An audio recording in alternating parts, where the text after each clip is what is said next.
Umapela ang Department of Energy o DOE na maging mahinahon at makipagtulungan ng mga power industry stakeholders kasunod ng pagnanais ni Pangulong Ferdinand Marcos Jr. na alisin na ang system loss na sinisingil sa bil ng kuryente.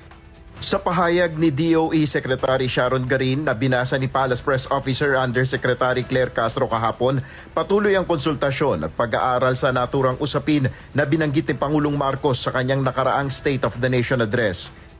Ang sabi po ni Secretary Sharon Garin ng DOE, we are currently studying the regulations of ERC, legislations, and other policies and doing consultations with stakeholders.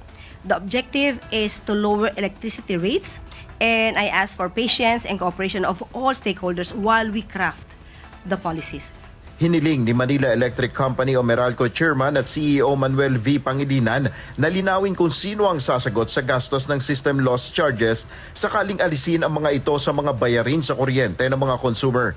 Sa isa pang pahayag matapos ang sona ng Pangulo, sinabi ni Meralco Executive Vice President at COO Ronnie Aperocho na bagamat iginagalang nila ang direksyon ng pulisiya ni Pangulong Marcos, mahalagaan niyang kilalanin na ang system loss ay hindi natatangi sa alinmang distribution utility, kundi isang karaniwang aspeto ng operasyon sa paghahatid ng kuryente na nakakaapekto sa buong industriya ng enerhiya. Sa ilalim ng umiiral na mga batas, kabilang ang Electric Power Industry Reform Act o EPIRA at Anti-Pilferage of Electricity and Theft of Electric Transmission Lines Materials Act, kung saan pinahintulutan ang mga distribution utility na mabawi ang bahagi ng system loss mula sa mga consumer sa pamamagitan ng system loss charge na makikita sa kanilang buwan ng singil sa kuryente.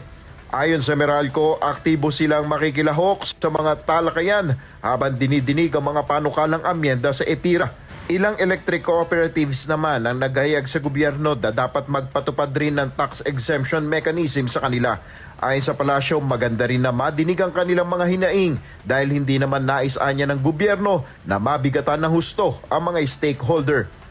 Kaya nga po, lahat po ng stakeholders na mayroong mga ganyang concern, mas maganda po talaga na madinig kayong lahat kasi para kung ano man yung maaaring maging issue ay marisolba. Nel Maribuhok, UNTV News and Rescue. Diyos ang aming sandigan, serbisyo publiko ang aming pinahahalagahan.